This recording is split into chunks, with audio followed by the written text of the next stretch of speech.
Hello everyone, welcome to my channel. इस video में हम chapter 1 chemical reactions and equation से types of chemical reactions of class 10th NCERT science को आज देखने जा रहे हैं। ठीक है, तो पिछले वीडियो में हमने देखा था कि कैसे केमिकल रिएक्शन होता है, केमिकल रिएक्शन क्या क्या इफेक्ट होते हैं, कैसे पता चलता है कि वो केमिकल रिएक्शन है कि नहीं है, और इन सब के बारे में हमने डिस्कस किया था। इस वीडियो में हम देखेंगे कि टाइप्स ऑफ केमिकल रिएक्शंस, कि केमिकल रिएक्शंस होते हैं ना सब्सटेंस के बीच में, तो वो कितने प्रकार के होते हैं, कितने टाइप्स के वो रिएक्शंस होते हैं। सबसे पहला जो है वो होता है कॉम्बिनेशन रिएक्शन, दूसरा है डिकम्पोजिशन रिएक्शन, थर्ड है डिस्प्लेसमेंट रिएक्शन एंड फोर्थ है double displacement reaction. Combination reaction क्या होता है कि दो सब्सटेंस जो है वो कंबाइन होते हैं ना या फिर जुड़ते हैं, तो उसको हम बोलते हैं कॉम्बिनेशन रिएक्शन। दूसरा है डिकम्पोजिशन रिएक्शन, डिकम्पोजिशन मतलब डिकम्पोज होना या फिर टूटना। टूटना, तो एक सब्सटेंस जो होता है वो टूट जाता है, तो उसको हम बोलते हैं डिकम्पोजिशन। ठीक है, तो इस तरीके से हम समझ सकते हैं इसको। थर्ड है डिस्प्लेसमेंट रिएक्शन, डिस्प्लेसमेंट मतलब कि अपनी जगह से खिसक जाना, अपनी जगह से हट जाना। फोर्थ है double displacement reaction, double displacement मतलब कि दो सब्सटेंस होंगे और उनमें क्या होगा कि वह अपनी जगह चेंज कर लेंगे। ठीक है, तो ये 4 टाइप्स हैं केमिकल रिएक्शंस की, तो इनको एक एक करके अब डिटेल में डिस्कस करते हैं। सबसे पहला है कॉम्बिनेशन रिएक्शन। कॉम्बिनेशन रिएक्शन मतलब तो जब दो सब्सटेंस कंबाइन होते हैं, उनके बीच में कंबाइन होने के बाद रिएक्शन होता है, तो वो क्या हो जाता है, उसको बोलते हैं हम कॉम्बिनेशन रिएक्शन। ठीक है, तो if we take the example, ठीक है, तो जैसे एग्जांपल लेते हैं कैल्शियम का ऑक्साइड H2O, कैल्शियम का हाइड्रोक्साइड। तो ये हमने एक एग्जांपल लिया है। यहाँ पर दो सब्सटेंस है, एक है कैल्शियम का ऑक्साइड, जैसे मैग्नीशियम होता है ना, तो मैग्नीशियम के ऊपर मैग्नीशियम ऑक्साइड की लेयर होती है, तो वैसे ही कैल्शियम है और कैल्शियम का एक ऑक्साइड है। ठीक है, तो वो क्या है, कैल्शियम ऑक्साइड, कि एक कैल्शियम का ऑक्साइड है और एक वाटर है, दो सब्सटेंस हो गए और ये कंबाइन हो गए, क्या दे रहे हैं, कैल्शियम का हाइड्रोक्साइड दे रहे हैं। कैल्शियम हाइड्रोक्साइड जो है ना वो क्या है, एक बेसिक सब्सटेंस है। बेसिक मतलब बेसिक टेस्ट जिसका होता है। ठीक है, तो ये बेसिक कैसे बना, ठीक है, उस पर एक बार बात कर लेते हैं। बेसिक कैसे बना, ये हम तो अभी देख रहे हैं कॉम्बिनेशन रिएक्शन बस, तो इसके ऊपर एक बार बात कर लेते हैं कि ये बेसिक कैसे बना। ठीक है, क्यों बना, क्योंकि जो कैल्शियम का ऑक्साइड होते हैं वो क्या होते हैं, बेसिक इन नेचर होते हैं। बेसिक इन नेचर मतलब कि जो ऑक्साइड वाले होते हैं, ठीक है, वो ऑक्साइड वाले जो सब्सटेंस होते हैं वो वाटर के साथ कंबाइन होके उसका हाइड्रोक्साइड देते हैं। ठीक है, तो इस तरीके से हम बोल सकते हैं कि ऑक्साइड जो होते हैं वो बेसिक इन नेचर होते हैं। क्यों, इसको इस तरीके से समझ सकते हैं कि जैसे कैल्शियम का ऑक्साइड है तो इसके अंदर ऑक्सीजन प्रेजेंट है और वाटर क्या होता है, न्यूट्रल होता है। ठीक है, तो जब कैल्शियम का ऑक्साइड वाटर के साथ कंबाइन होके जो न्यूट्रल है वो कैल्शियम का हाइड्रोक्साइड देता है, तो इसमें वाटर का कोई रोल नहीं है, ये इसके साथ कंबाइन होकर हाइड्रोक्साइड दे रहा है। ठीक है, तो इस तरीके से हम बोल सकते हैं कि जो कैल्शियम का ऑक्साइड है वो क्या है, बेसिक इन नेचर। ठीक है, तो ये जो था हमारा, ये था एक कॉम्बिनेशन रिएक्शन का एग्जांपल। ठीक है, ठीक है, तो कैल्शियम के हाइड्रोक्साइड को अगर हम इससे कार्बन डाइऑक्साइड गैस पास करवाते हैं, ठीक है, कार्बन डाइऑक्साइड गैस पास करवाते हैं, तो ये कैल्शियम का कार्बोनेट देता है। ठीक है, तो एक बार लिखते हैं इसको।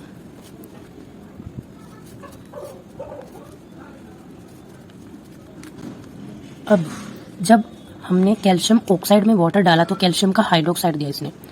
जब हम क्या कर रहे हैं, इसी कैल्शियम हाइड्रोक्साइड में कार्बन डाइऑक्साइड पास करवा रहे हैं, तो ये कैल्शियम का कार्बोनेट दे रहा है। ठीक है, और उसके साथ वाटर दे रहा है। तो ये एक और एग्जांपल हो गया हमारा कॉम्बिनेशन रिएक्शन का। ठीक है, और एक और यह मीथेन गैस है। तो जब मीथेन जो है ऑक्सीजन के साथ रिएक्ट कर रहा है तो वो कार्बन डाइऑक्साइड दे रहा है और वाटर दे रहा है, तो ये दो सब्सटेंस हो गया और कंबाइन होकर ये सब्सटेंस दिया इन्होंने। तो ये क्या हो गया, ये कॉम्बिनेशन रिएक्शन का एग्जांपल हो गया। दूसरा एग्जांपल लेते हैं, हमारे अंदर ग्लूकोज होता है, ठीक है। तो जब हम ऑक्सीजन लेते हैं ना तो वो ग्लूकोज जो है वह ब्रेक डाउन हो जाता है, ठीक है। तो वो कार्बन डाइऑक्साइड हम निकालते हैं, उसके साथ वाटर निकालते हैं एंड एनर्जी हमें मिलती है। तो इसमें क्या हो रहा है कि ग्लूकोज जो हो रहा है जो है हमारी बॉडी में and oxygen we take in from environment, it's combine and give carbon dioxide, water plus energy. So ये क्या है, हमारा कॉम्बिनेशन रिएक्शन का एग्जांपल है, कॉम्बिनेशन रिएक्शन, ठीक है। कॉम्बिनेशन रिएक्शन को हम एक डेफिनेशन से भी याद कर सकते हैं। हम बोलेंगे दो या दो से ज्यादा रिएक्टेंट्स जो होते हैं वह हमें प्रोडक्ट देते हैं, combine to give a product. तो हम इसको इस तरीके से लिख सकते हैं। तो ये हो गया इसका डेफिनेशन कॉम्बिनेशन रिएक्शन का। अब हम देखते हैं डीकम्पोजिशन रिएक्शन। डीकम्पोजिशन मतलब कि डिकम्पोज होना, जो सब्सटेंस है ना वो डिकम्पोज हो रहा है, ठीक है। तो डिकम्पोज मतलब उसका वह टूट रहा है, डिकम्पोज हो रहा है, ठीक है। तो एक एग्जांपल सबसे पहले लेते हैं, उसके बाद हम इसकी डेफिनेशन को देखेंगे।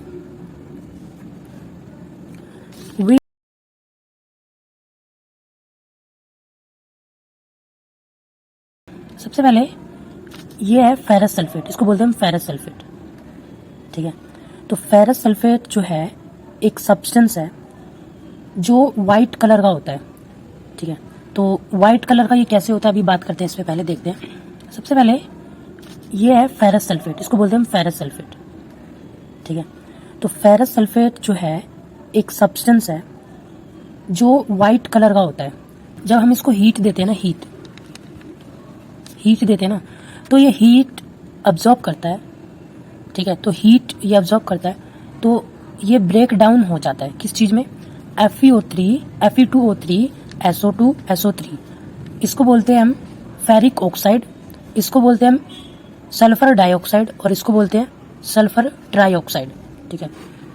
तो मैं ये बता रहा हूँ कि FeSO4 जो होता है वो व्हाइट कलर का कैसे बनता है। एक्चुअल में इसका व्हाइट कलर नहीं है, ये ग्रीन कलर का होता है फेरस सल्फेट, ठीक है। तो FeSO4 ये जो है इसका पूरा फॉर्मूला है FeSO4.7H2O। ये ग्रीन कलर का होता है, ये क्या होता है, ये ग्रीन कलर का होता है ये, ठीक है। अब क्या किया जाता है कि FeSO4.7H2O मतलब इस सब्सटेंस को हीट किया जाता है। क्या किया जाता है, हीट। अब हीट होगा तो इसके जो वाटर मॉलिक्यूल है 7H2O ये क्या हो जाते हैं, ये इवेपोरेट हो जाते हैं, इसके अंदर से ये चले जाते हैं, ठीक है। तो हमारे पास बचता है FeSO4, ये बचता है बस, इसको बोलते हैं फेरस सल्फेट। अब इसके अंदर से पूरा का पूरा वाटर मॉलिक्यूल नहीं गया, लेकिन इतना वाटर मॉलिक्यूल चला गया कि ये अभी क्या हो जाता है, ये वाइट कलर का हो जाता है ये, ठीक है, हीट करने के बाद। देन इस फेरस सल्फेट को यहाँ पे यूज किया गया है, हमने यहाँ पे यूज किया इसको। फिर इस फेरस सल्फेट को दोबारा हीट करते हैं तो ये क्या हमें देता है, Fe2O3, ferric oxide, sulphur dioxide and sulphur trioxide. ये 3 प्रोडक्ट हमें देता है, ठीक है। जब ये हीट होने के बाद ये हमें 3 प्रोडक्ट देता है, ठीक है। तो इसमें हमने क्या देखा कि ये जो एक सब्सटेंस है ना FeSO4 फेरस सल्फेट, जब हम इसको हीट करते हैं ना तो ये टूट जाता है FeO2O3, ये डिकम्पोज हो जाता है ferric oxide, sulphur dioxide and sulphur trioxide में। ये हो गया एक डिकम्पोजिशन रिएक्शन, ठीक है। डिकम्पोज हो गया ये सब्सटेंस। अब ये जब हीट करा तो डिकम्पोज होने में ये इसके साथ रिएक्शन ही तो हुआ ना एक तरीके से। जब हमने कैल्शियम ऑक्साइड को वाटर में डाला था तो वो कैल्शियम हाइड्रोक्साइड दिया था, which is basic in nature, ठीक है। अब हम उसी कैल्शियम हाइड्रोक्साइड आ गया था। फिर जब हमने कैल्शियम हाइड्रोक्साइड में से कार्बन डाइऑक्साइड पास करवाई थी तो कैल्शियम का कार्बोनेट मिला था हमें, ठीक है। अब कैल्शियम कार्बोनेट को हम क्या कर रहे हैं, यहाँ पे डिकम्पोज करने वाले हैं, मीन्स कि उसमें हम क्या देंगे, हीट देंगे। ये हो गया कैल्शियम का कार्बोनेट, लाइमस्टोन भी बोला जाता है, ठीक है, कैल्शियम का कार्बोनेट है, कैल्शियम कार्बोनेट। जब हम इस कैल्शियम कार्बोनेट को, जिसमें से हमने कैल्शियम हाइड्रोक्साइड में से कार्बन डाइऑक्साइड पास करवाई थी, उससे हमें ये सब्सटेंस मिला है। जब इसको हम हीट करेंगे ना, तो ये कैल्शियम के ऑक्साइड एंड कार्बन के dioxide, calcium oxide and carbon dioxide में ये ब्रेक डाउन हो जाएगा। Again it is example of decomposition reaction, means single substance is break down into two or more substance. If we take the another example, lead nitrate जो होता है एक substance है जो व्हाइट कलर का होता है, छोटा छोटा होता है साइज में, वो लेड नाइट्रेट है, व्हाइट कलर का है, ठीक है।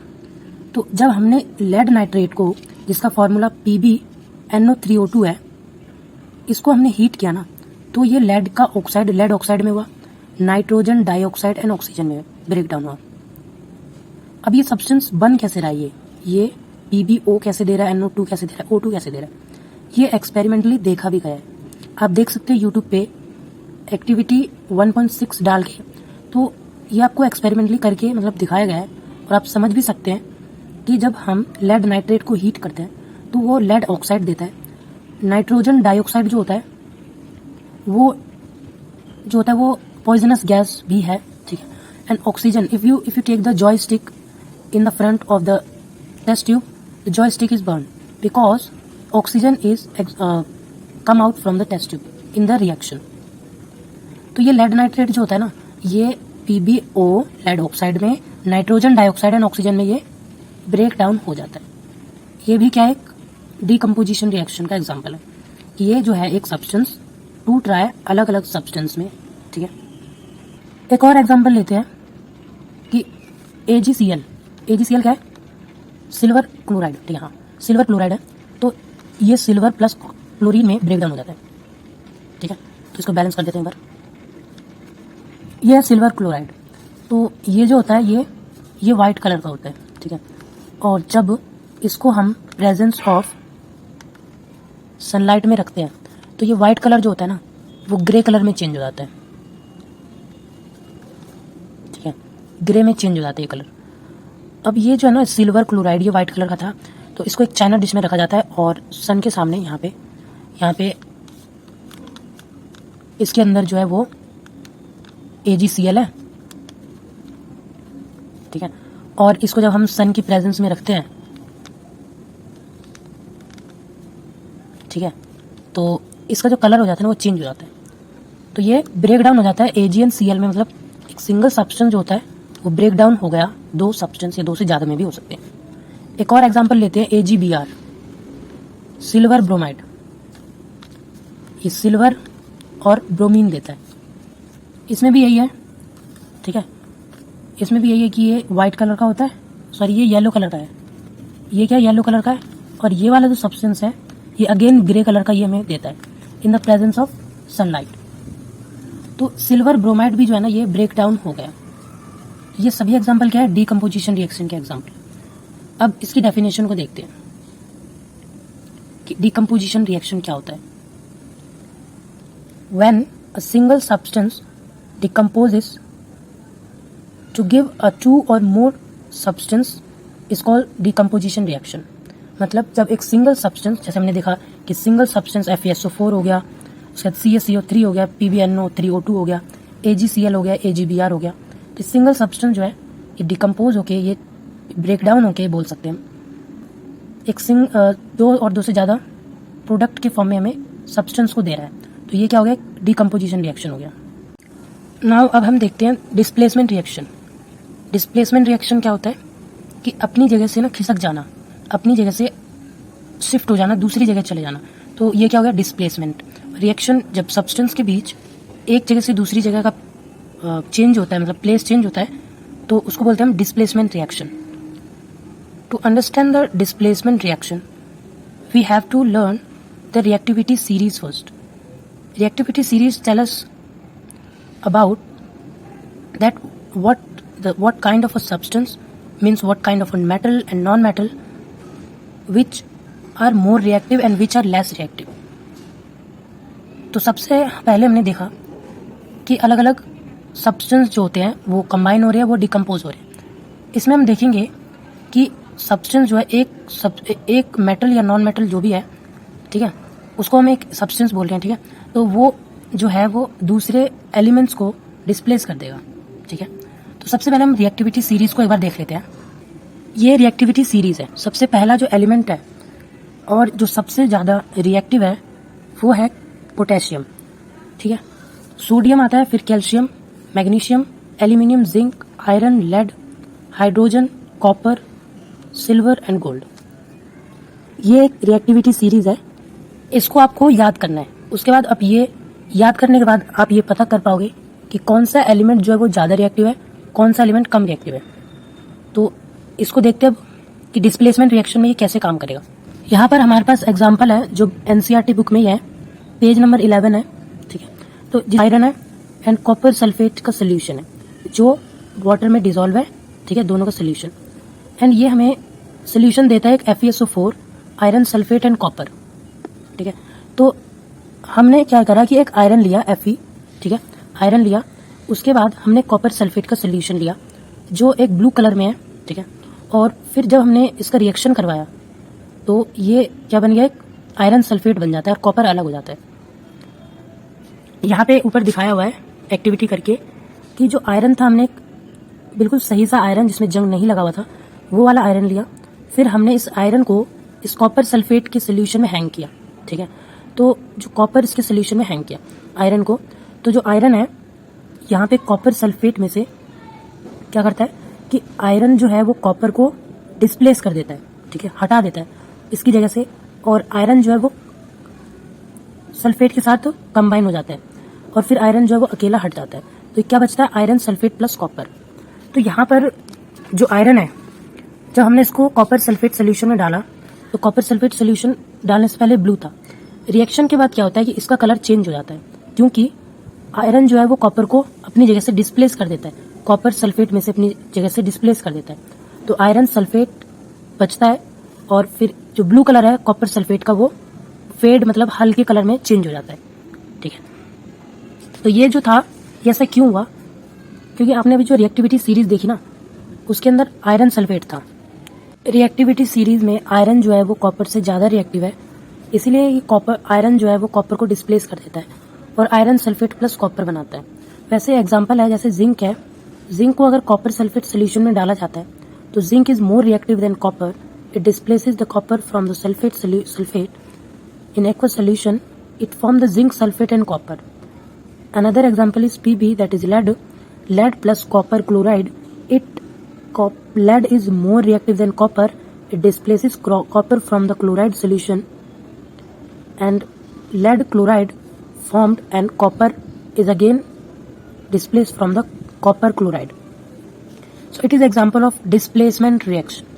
Now let us talk about the double displacement reaction. Double displacement reaction का मतलब होता है कि जब रिएक्शन होता है ना तो डिस्प्लेसमेंट में तो एक ही सब्सटेंस जो है वो जगह चेंज कर रहा है, लेकिन डबल डिस्प्लेसमेंट में क्या है कि दो सब्सटेंस जो होंगे वो अपने एक दूसरे की जगह क्या करेंगे, चेंज करेंगे।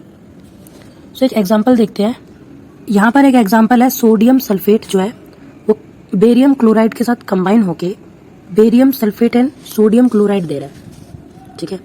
तो ये जो सोडियम सल्फेट है ना ये एक्व सोल्यूशन में, बेरियम क्लोराइड भी एक्व सोल्यूशन में, तो सोडियम जो है वो बेरियम को हटा देता है, ठीक है, और सोडियम जो है वो सोडियम क्लोराइड बनाता है, तो बेरियम जो है वो सल्फेट के साथ कंबाइन हो जाता है और बेरियम सल्फेट बनाता है, ठीक है।